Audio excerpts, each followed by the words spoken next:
Welcome to Fine Cuisine program. It is very nice to be with you again. In this episode, we're going to be focusing in fusion cuisine.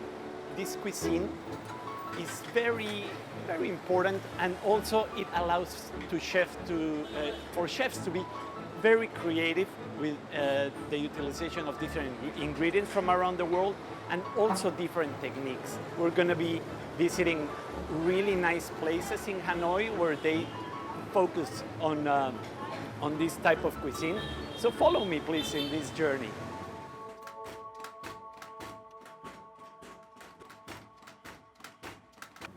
Traditional cuisine is a culinary scene that many chefs around the world want to research and find out more its secret recipe, as it has existed long time ago by our ancestors.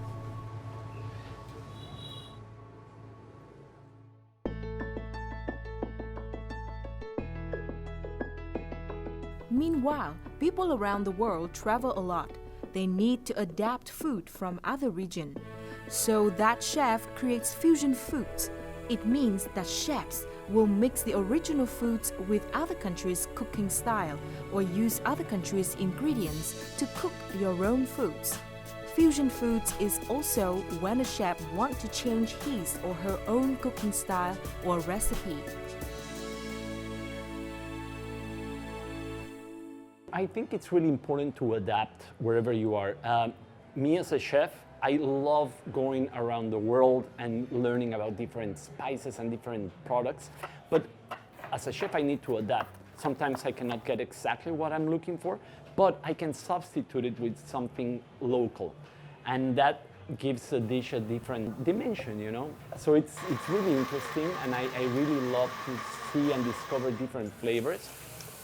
Because at the end of the day, you have a fantastic dish using local ingredients with recipes from around the world, and that is fantastic.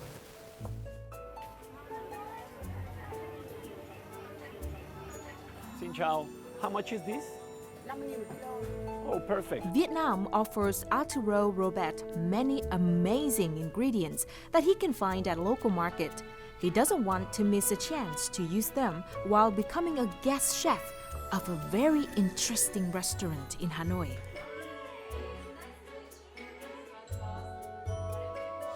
Today I cook traditional Mexican food, but with a twist. I used Vietnamese ingredients. So for example, sopes, which is a really traditional street food in Mexico, I used shiitake mushrooms and other type of mushrooms to incorporate the Vietnamese ingredients, you know. So it's a type of a fusion food. For example, I also did another dish with pork. I utilized annatto seeds that are also available here in Vietnam, which is amazing because we use that in Mexico as well. So it was really nice. I did also another dish with chicken, also using some Vietnamese ingredients. And so I'm very happy with the outcome. There is a special twist that Arturo performs in his dish. For this dish, the cochinita pibil, you cook the pork for a long time, but it's wrapped in banana leaves, and the banana leaf is going to infuse some particular flavor.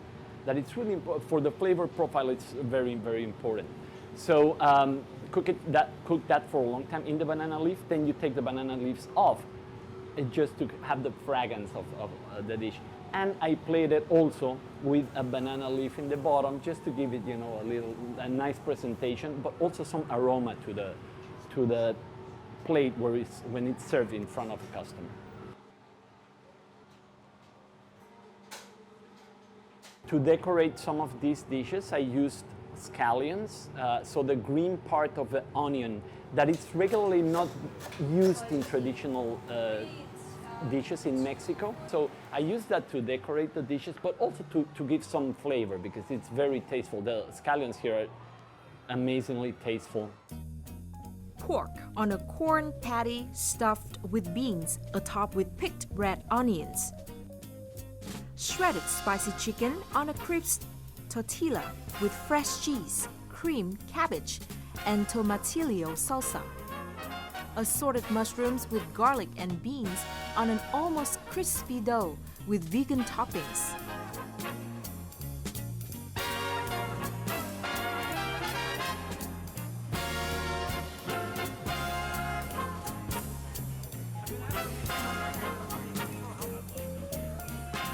Those three fusion Mexican dishes are highly appreciated by diners.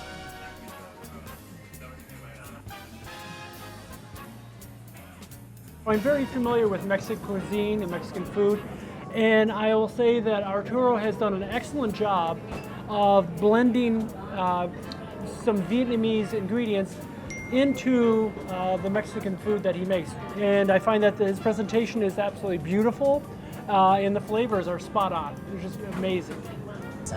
I think so far my favorite might be the pork, but they're all three very delicious. I can't pick out fusion per se, but I know it's a very special in recipes he made because it's very different than Mexican food I've had before.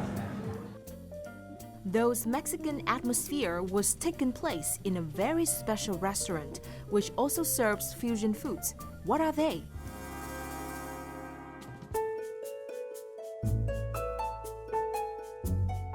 Bún chả is a Vietnamese dish of grilled pork and noodle, which is thought to have originated from Hanoi, Vietnam.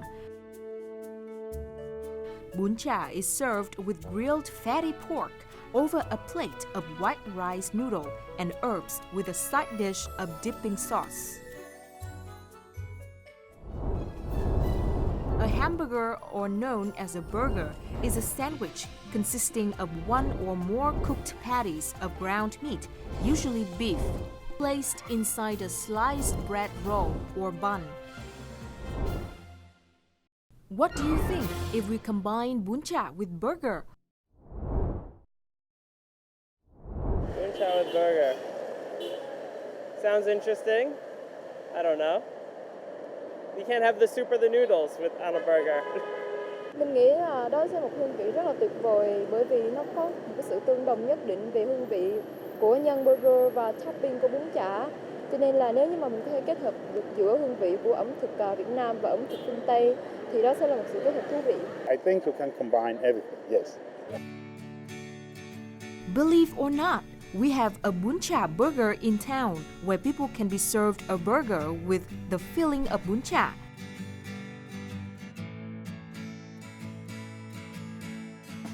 Let's meet with the chef of Bún Chả Burger restaurant in Hanoi, Chef Trần Mai Thanh. I bring you something special. It is a fusion burger in the restaurant. We call Bún chả burger. So the name says it all. It's a combination of bún chả, which is a super traditional dish, Yes. combined with the burger. Wow. You tried bún chả in Hanoi already, right? Absolutely, and I love it. I really like bún chả. So, oh my God, it's like, takes a lot of time to make it right, you know, the broth and the meat and cooking it with charcoal, the bacon, everything. It's a delicious dish. It's gonna be like a new experience for you because my bún chả burger is come from unique and all the stuff mixed with the part of the authentic and then a part of like fuse. I fuse everything. Ingredients for bún chả burger are those which combine the ingredients for two dishes, bún chả and burger.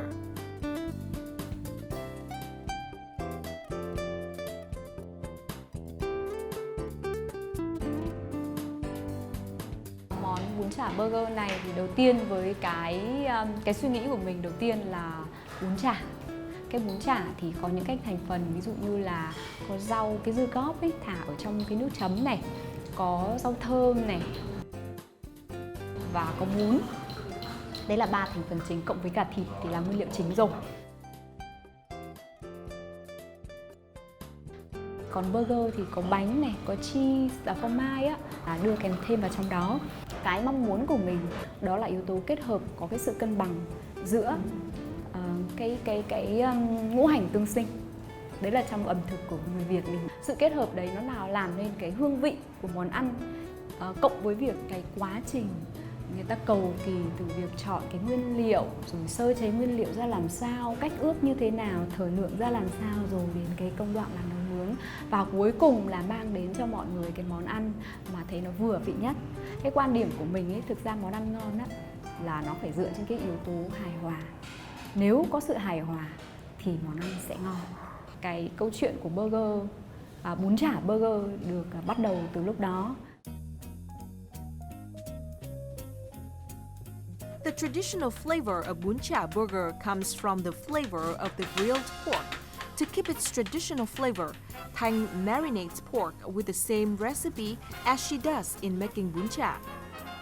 A little bit onion, garlic, sesame, sugar, and egg were added.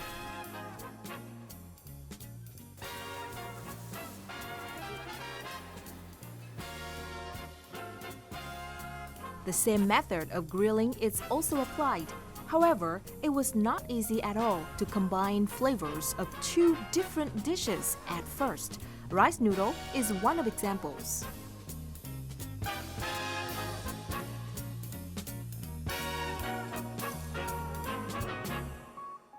Ra là lúc ban đầu làm á, là rất là cố gắng, không biết làm cách nào để cho bún nó giòn được.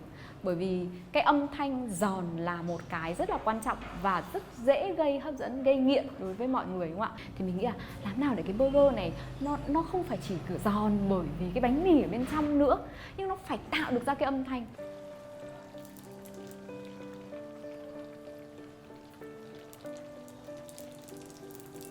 What Thanh does to make the rice noodle become crispy is to deep fry it.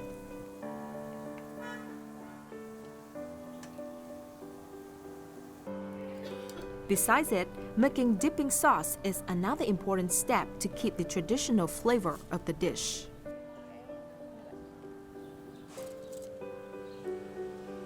Có lẽ không có một cái burger nào trên thế giới mà lại có nước chấm ở bên cạnh. Thường là sẽ phục vụ là ketchup hoặc là ớt cay gì đó thôi, nhưng mà nó sẽ không có cái nước chấm như ở Việt Nam. Nhưng bởi vì nó là bún chả burger cho nên phải có nước chấm. Đấy là cái suy nghĩ của mình, và nó cũng lột tả được cái phần của bún chả. Bát nước chấm này cũng phải có những cái tiêu chí rất đặc trưng, đấy là gì? Khi nước chấm làm, có nước chấm chay và nước chấm mặn tùy thuộc vào cái món ăn burger mà khách chọn. Nhưng thành phần cơ bản với cái món mặn ấy thì sẽ có nước mắm này, đường và giấm. Đấy, với cả một ít tiêu. Thì khi mà làm nên ấy, cái vị của nó là phải có cái vị nó hơi ngọt nhẹ đi, hơi chua nhẹ, và cái mặn nó phải ẩn ở dưới hai cái đấy, chứ nó không thể nào là quá mặn được. Vì nếu như mà mặn lên quá thì tự nhiên cái hương vị của cả cái burger nó sẽ không còn được xuôi nữa, không còn được mềm nữa.